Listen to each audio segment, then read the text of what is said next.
Welcome to City Cinematheque, where the art and pleasure of the movies are the subject of serious discussion. I'm your host, Jerry Carlson, and I teach film studies at the City College of the City University of New York. Today, we're continuing our series, Masters of Film Noir, and this is The King of the Bees, Detour, by Edgar G. Ulmer, thought to be one of the key film noirs by any standard, and certainly the most important among them that come from that special category of film called the B movie. We'll be talking about that and much more after today's screening. Joining us will be a longtime friend of City Cinematheque, Richard Pena, Professor Emeritus at Columbia University and Director Emeritus of the New York Film Festival. Now, enjoy this journey into Americana, a very noir Americana in Detour. Welcome back from the darkest edges of American culture, the end of Detour by Edgar G. Ulmer. One of the biggies of film noir, given the whole set of film noir, and certainly perhaps the most distinguished of the films that are categorized as B movies. There's a lot to talk about this film. We've got a time, about 30 minutes to do it, and it's a pleasure to welcome back to City Cinematheque a longtime friend of the series, Richard Pena. Richard is a professor emeritus now at Columbia University, and many people know him as the director emeritus of the New York Film Festival. They may not know that you know as much about Edgar G. Ulmer as you do among the many things that are in your dossier of expertise. So let's just begin with Ulmer himself. Great. So what kind of character is Ulmer? Where does he fit into this whole world of Middle Europeans who come to the United States and transform the film industry, and particularly the grouping of films called film noir? Edgar G. Ulmer was from a secular Jewish family from Central Europe. I think he was from Czechoslovakia, but I could be wrong. But anyway, he moved in a circle. Back then, of course, the borders were somewhat more fluid, so people went between communities. He grew up in a German-speaking household, and he eventually made his way to Berlin in the 1920s, where he began working for the great theater director, Max Reinhardt. And he worked with Max Reinhardt on a number of productions, and then he slowly drifted into film, and he became part of the overall creative team of F.W. Murnau. And of course, when Murnau received his invitation to go to Hollywood, Ulmer went with him and worked on Sunrise and possibly other films. I say possibly because there was a certain fantasist aspect to Edgar G. Ulmer. There's a wonderful biography that came out recently that throws into question some of his claims over the years, but they're nice claims, so what can you say? So he stayed in the States for a few years, then eventually went back to Germany, where he joined a kind of group of, I'd call them sort of interesting, progressive German filmmakers, among whom were Robert Siodmak, who you've seen on this show, Fred Zinnemann, and a couple of others. And they made a film called People on Sunday. Indeed. Really fascinating film, a real anticipation of neorealism in many ways, because it sort of follows slightly fictionalized stories of real people and things like that.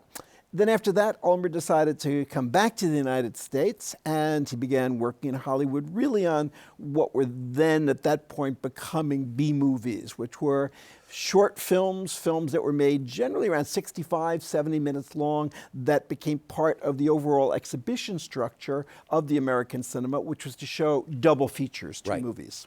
So why double features? Because the world doesn't begin with double features. No, it doesn't. Double features only really became popularized in the early 1930s. In some cases, it was some very late silence that were sometimes put on along with a sound film because they didn't know what else to do with it, so they would show it that way. But essentially, the motion picture theater owners wanted people to stay there as long as possible, because when you stayed there, you'd get hungry or thirsty, and then you would buy soda or, whatever, popcorn. And that's really where they made their money, because the studios were taking the lion's share of the ticket price. So, back then in the 1930s, an evening at the movies would have an A feature that was with a well-known cast, generally maybe adapted from a popular novel by a director of perhaps some stature, a B movie, which we'll talk more about in a second, but also a newsreel, possibly cartoons, possibly short subjects. So in fact, you'd be there a very long time. Yeah, absolutely. And that was the idea, to keep you there as long as they could. A real night at the movies. Absolutely. Yeah. And because of that structure, people would come in at any time. Which is a habit that continued until about the 1980s. With that famous line, "This is where we came in." Exactly, right. Because, exactly. okay, no, yeah. Yeah. So B movies basically, because they wanted to fill out these double bills with films that were, less costly and whatever, and also a place where they could try out new actors, new directors, and things like that, became kind of an institution in the American cinema in the 1930s. Some were what were called programmers. These were often series. For example, Charlie Chan, Roy Rogers. A lot were westerns. Westerns were a really big bulk of of B movies. Others were far more creative and interesting. The sort of dictum with B movies was you can sort of do almost anything you want, just make it on time and under budget. Right. So within those restrictions, directors like Ulmer actually had a fair amount of freedom. There was nobody really looking over his shoulder. He worked for PRC when he made Detour, which was one of the more creative of the B studios, where they really did let their directors do what they wanted, again, as long as they were on time and under budget. And Ulmer seemingly was very good at that. So, there have been various rumors that Detour was made somewhere between 7 and 10 days. Looks like it was made in 7 days, and then there were some reshoots a few days later. But it was very, very cheaply done, a fairly unknown cast. Right.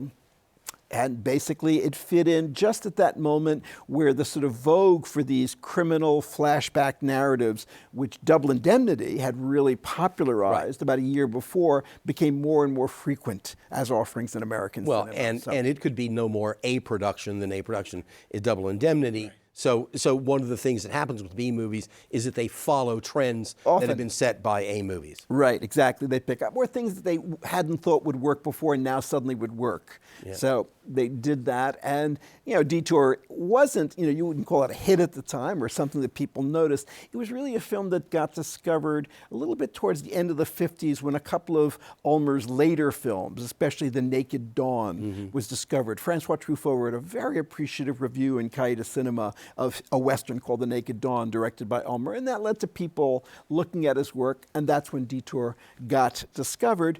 Of course, there was also a very famous interview by Peter Bogdanovich with Edgar G. Ulmer, which is really an absolutely terrific interview, very, very revealing, and gives you a good sense of the world of B movies.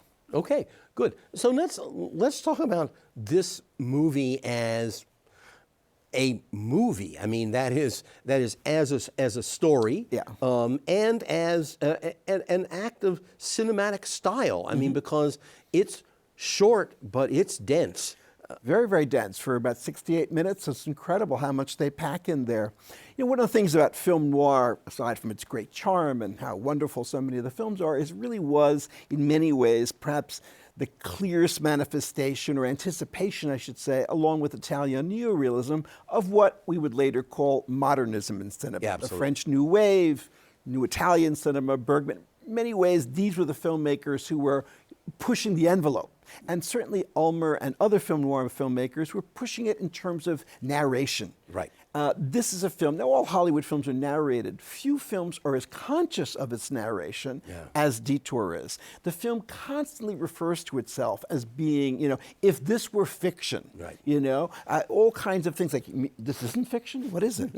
I mean, there are all kinds of ways the film is always looking back on itself. And in fact, there are several times in the film where characters tell each other the story of everything that's happened so far and receive, for example, Vera's verdict, that's the greatest cock and bull story I've ever heard, which is probably one way of her saying she doesn't think much of Detour.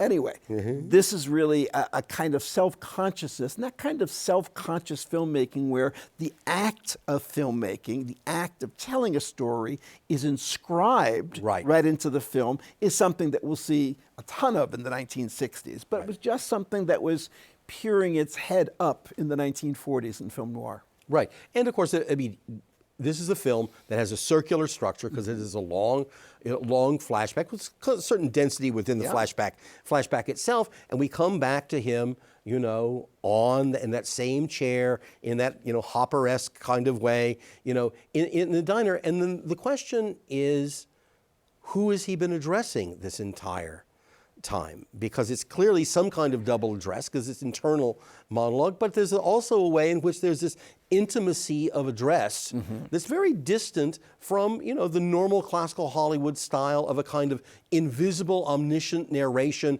in which you just get to see and hear everything, as is best for the story.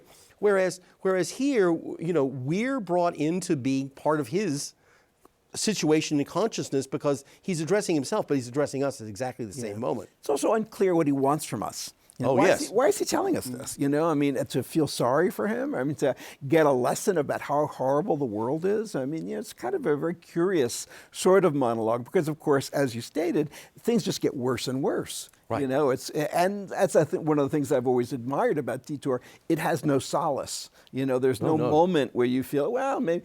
It's just from the moment things go wrong, they just keep getting worse and worse. And that's, I think, one of the things that makes this much more powerful than a lot of other film, or even something like Double Indemnity, as great a film as it is, pulls his punches a little bit in the end. You see Fred McMurray is nice to the sort of boyfriend of, there's her name, Laura Zaccheria or something like that. Or all of that, in a way, makes him a softer character. Well, there's a redemption involved. There's a redemptive gesture. Yeah, there's a redemptive, exactly. That's exactly the phrase. You don't get any of that in Detour. No. Detour is just, miserable from the word go. You also have to just admire the economy of it. The way the film focuses on car culture. Car culture was just really beginning to take off in the United States. It's interesting how low car ownership was, say, in the 1930s, but beginning in the war and right after, of course, the United States would become the ultimate car country. Absolutely. With, the National Defense Highways Act being the greatest public works act in the history of the world until the Three Gorges Dam in China. So cars really were taking on a big kind of role in American life. Here, the film is about getting a ride, getting in the car, ownership of the car, then getting rid of the car. So much of it is just built around the car itself. What do we see in the film? We see highway endlessly shown to us in rear projection. We see a roadside motel. We see a used car lot. We see a drive-in restaurant. It's amazing how the entire landscape of America is really filtered through cars. And again, these are things that Ulmer doesn't announce, but just in his economy, the economy of just showing you a single shot where suddenly they're in a used car lot, suddenly they're in a drive-in restaurant, shows you the dominance of the way that automobiles have taken over the American landscape. Right. And, this is also a film that follows, at least invokes, a particular narrative pattern, and that is the great march from the east to the west. Right, exactly. And you put this up against a film that comes out a couple of years later, something like John Ford's Wagon Master, which is the kind of ultimate let's cross across the prairies kind of film. And this is this. Well, wait a minute. What does this really mean in modern America? This whole reassessment of that myth of going west, which his girlfriend has bought into. Right. If you're going to remake your life, you can always escape the East and go to the frontier, to the new place, to California, which is exactly his desire when he sets out. And not only has she bought the line about going to California, she's gone to Hollywood.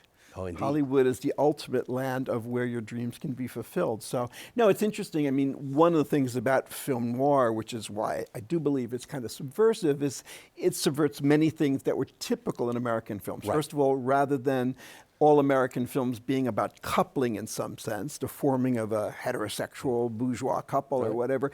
In film noir, those are always perverse matches, and they often are treacherous, they're often murderous. There's all kinds of terrible things that happen to couples. And the other is, as you point out, that myth of self-invention. Exactly. Which is, I'm going to leave the East, I'm going to go West. And there are a lot of films. Lady from Shanghai starts in New York and ends up in California. Out of the Past starts in New York and ends up in California. So that trip was something that was often figured in film noir, only, again, it's turned on its head. Going to the West Coast, things get worse. It's not the land of dreams, it's the land of nightmares. No, very much the case. The other thing that underlines a lot of American film, and is one of the things that needs to be repaired in some way. Sometimes it's the achievement of, as you were just saying, you know, the heterosexual couple, the couple getting together, the famous embrace at the end. But sometimes when there's something else, it's actually the threatened family, because the family as the key social unit that from which you can read outward, and this goes, as you and I well know, goes all the way back to Birth of a Nation and the way that Griffith figures American history through the formation of family, etc. And one of the things that is so common to film noir, not to everyone, but common, is there are these people just adrift in the culture. So true. Yeah, I think it's a really good point, Jerry. And indeed, I mean, it's one of the things, if you really listen to Detour, among the horror of the dialogue, are, you know, the fact that neither Tom nor Vera, there's nobody in the world who knows about them. They can disappear off the face of the earth and no one would know. I mean, that's such a scary modern kind of situation, you know, that people have no connections, they have no family, few friends, if any, you know, and that sense is, and even when you think of it, I mean, what is, you know, Mr. Haskell driving for? He's driving to the West Coast so he can cheat his father out of money. Yes, indeed. You know, I mean, so, I mean. That's the family plot. That's the family plot, you know? So, I mean, again, the family doesn't give you any solace here. I mean, it's, you know, it's one of the things, as you say, that sense of these people with no connections to anything, that as society's gotten bigger and faster, you lose any kind of real sense of home. Right. And, you know, I mean, let's talk about his economy. I mean, this is all part of his vision, but bluntly, it's cheaper if you're just showing a desert highway, you know, and if that meets your theme, as it were, if it meets your vision, then you're in great shape. It's all working. It's nobody's building that desert. You're just photographing it, but you're photographing these people who are on a journey that, yes, it's direct. There's certain signposts, and we know he's in Reno. We see we see that. We get that. But otherwise, there's just this whole sense of you. There's an America you can get lost in, and not in a positive way at all. It's like a black hole in its own way. No, and a lot of the rear projection, I think, is probably the same footage in lots of ways. I mean, it seems like they're always traveling and going nowhere. Correct. Which is, you know, perhaps the great metaphor that Ulmer wants to get across. Yeah, I mean, and again, it's interesting to think of this. Ulmer, while he had been in the U.S. at that point, on and off for about 20 years, was an immigrant, and he was somebody who came from another culture. So I think often, and so many film noir were often made by people from Germany or Central Europe or whatever, they do have this somewhat distanced vision of America. Maybe the kind of, what would you say, American myths are a little more transparent to them. So because that way they can turn over some of these beliefs about American opportunity and things like that. Right. Now, let's talk about, there's a couple of performances here from players who were obviously not A-list players when they're doing it, but now they're very well remembered in film history, largely for this film. So let's talk about Tom Neal, what he brings to this, and how what he brings functions within the film, because this is, you know, not a person with a very wide range, you know, but it all kind of works given what this story is doing. Yeah, no, he's Tom Neal was kind of a hulky bad guy. He also sometimes played more suave characters. There's another Ulmer film called Club Havana that he has a role in as kind of a gigolo. Among the things that are odd about Tom Neal, or sad about Tom Neal, a couple of years after this, he was at a Hollywood party and got into a fight with Franchot Tone. And being a lot bigger than Franchot Tone, supposedly he hurt him pretty badly. And so he was arrested and, you know, cited for battery and went to jail. And then when he came out, couldn't get acting jobs. He actually worked as a gardener, you know, often in the home of people he had worked with at one point. Very curiously, it's a good 25 years ago, something was submitted to the New York Film Festival, which was a new version of Detour starring his son, who looked just like him. Wow. Whatever happened to this film, I don't know. But the only one I know, I mentioned it, I'd never heard of that. Well, someone made a remake of Detour with Tom Neal's son, so that was him. The other fascinating character is Vera. Right, absolutely. You know, who really is, Anne Savage is her name. And, you know, she was in not too many films, as far as I can tell. I was once told a great story by somebody from the UCLA Film Archive, who told me that once they were doing a screening of Detour, and someone asked Mrs. Ulmer, Shirley Ulmer, whatever happened to Anne Savage, and she said, you know, I don't know, we weren't really in touch with her that much, and she kind of disappeared. And from the back of the room, you heard, here I am. And suddenly this woman comes running up out of and it was Anne Savage.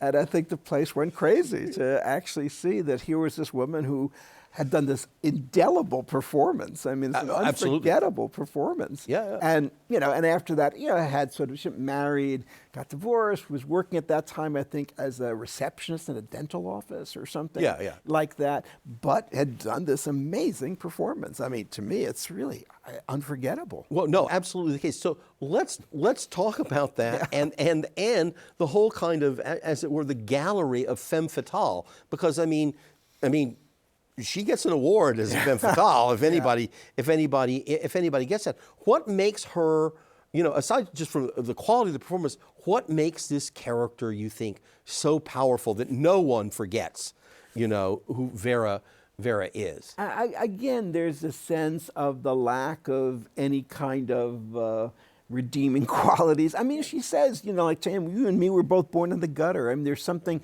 so raw about this character. You must never see female characters that are that grasping in a way. Yeah. If they're grasping, they're in a more elegant or subtle way. And she's just, you know, for the money. You know, she says, when he says, you wouldn't want part of it, he goes, now that you mention it, 100% will do.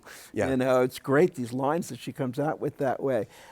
Again, it's that sort of viciousness that you feel, somebody who really is scraping the bottom. And, you know, and she, again, she's so insistent. There's no moment of redemption for her. I mean, what can you say? And of course, you have the crazy killing of her with the phone line. Absolutely, which is, one is told, is something that was an Ulmer invention. It was one of the ideas on the set, and now it's one of the kind of most memorable deaths. Yes. You know, she is interesting because I think there's, you know, many people have seen this film many times. Right. But certainly this is one of those films that there is a difference the first and second time you see it.